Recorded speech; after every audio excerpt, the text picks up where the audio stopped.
peu lu, j'ai 62 ans, je suis retraitée et depuis que je suis en retraite, je suis active au Centre social des Vennes en tant que bénévole et j'ai été élue au conseil d'administration en avril l'année dernière. Le centre social a mis sa pierre à l'édifice en aidant, en accompagnant les habitants du quartier.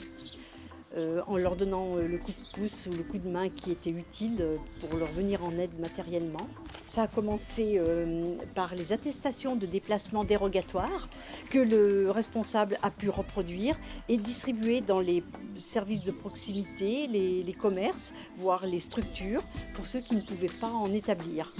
Pas moins de 350 coups de fil aux habitants du quartier et donc aussi la livraison des produits. Donc on s'est renseigné auprès des petites supérettes aux alentours pour voir s'ils pouvaient apporter la livraison des denrées alimentaires. Je m'appelle Saïd, je suis salarié de Proxé Marché au Vennes, 10 Raymond Tisquieu. Dès le début du confinement, on a reçu des appels des clients habituels qui ont demandé si on peut les livrer à domicile et avec plaisir on a dit oui, bien sûr oui. Ça fait des petits gestes mais pour eux c'est un grand plaisir quoi. On leur rend le service et notre famille c'est comme dit notre parents, nos grands-parents quoi. On va continuer les livraisons parce qu'il y a encore des personnes qui ne peuvent pas sortir chez eux. Donc on est toujours à leur disposition quoi. Jean-Marc Ross, je suis le gérant propriétaire de Spar des Vennes ou de Boulevard de l'Hippodrome. On assure un service de livraison gratuite à domicile, chose qui n'existait pas avant. Les gens nous appellent par un simple appel téléphonique et on prend la commande par téléphone et ils sont livrés normalement dans la soirée. Nous avons une nouvelle clientèle, une clientèle qui vient de la grande surface. Les clients ils étaient surpris parce qu'ils pensaient que la supérette, qu'une simple supérette, les produits dedans sont chers. Et finalement, ils ont trouvé que nos produits se rapprochent largement du prix de réseau des supermarchés. Une relation de confiance est installée. Une relation de simplicité, un sens de service, une relation même d'amitié avec beaucoup de clients.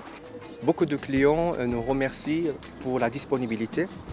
Nous sommes contents d'avoir des clients des quartiers qui étaient là, qu'on ne voyait pas, et puis on commence à voir aussi. Et si vous voulez, voilà, ce point de vente ici, il revit. Et puis l'idée est venue au responsable de créer un blog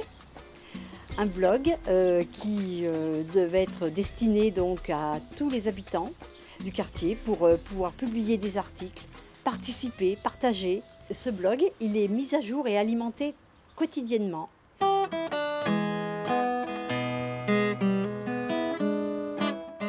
Je m'appelle Régis, je vais dire mon âge quand même, j'ai presque 75 ans. Je me présente, je suis Jérôme Bertin, j'arrive juste dans le quartier des Vennes. J'ai mis en place peu de temps avant le confinement au centre social des Vennes un atelier guitare. Et on a fait quoi? On a fait trois répétitions et puis après est arrivé le confinement. Avec des niveaux de guitaristes très différents, très débutants, voire un peu plus affirmés.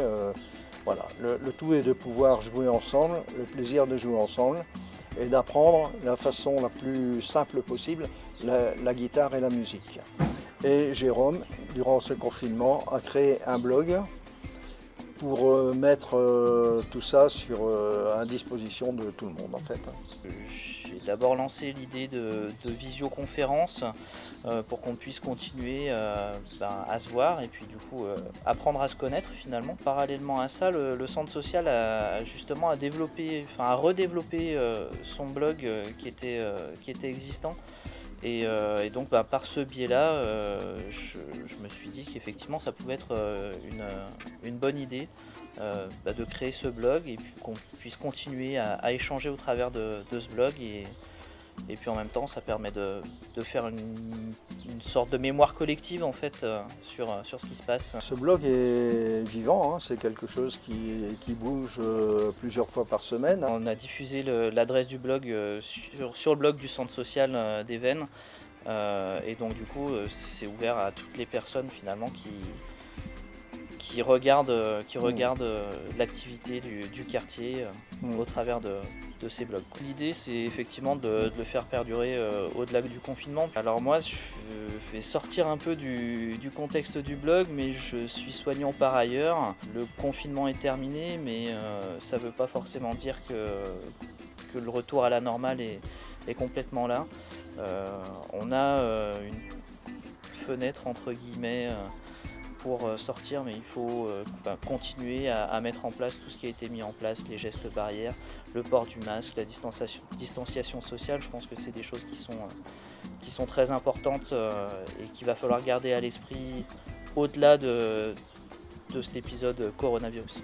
Alors, gardons un esprit toujours positif, gardons toujours un esprit de simplicité, un esprit où nous sommes décomplexés le maximum possible. Voilà, que tout soit mis en œuvre pour qu'il soit dans de bonnes conditions pour continuer une autre vie quelque part. On remercie tout le monde et toujours au service de notre aimable clientèle, surtout les personnes âgées qui ne peuvent pas sortir chez eux. C'est vrai, c'est pas facile de vivre confiné dans des apparts, loin de la famille, les enfants, les petits-enfants. Pour faire 2-3 courses, c'est pas évident. C'est pour ça qu'on est toujours là pour leur service, quoi. Bon, je me suis aperçu qu'effectivement avec le confinement, il y avait beaucoup d'échanges par Internet, de choses qui n'existaient pas auparavant. Par exemple, la création d'apéros via WhatsApp. Bon, bah, ça permet effectivement, de temps en temps, on fait un apéro avec les enfants, les petits-enfants. C'est super sympa, alors qu'avant, on n'avait pas l'idée de le faire.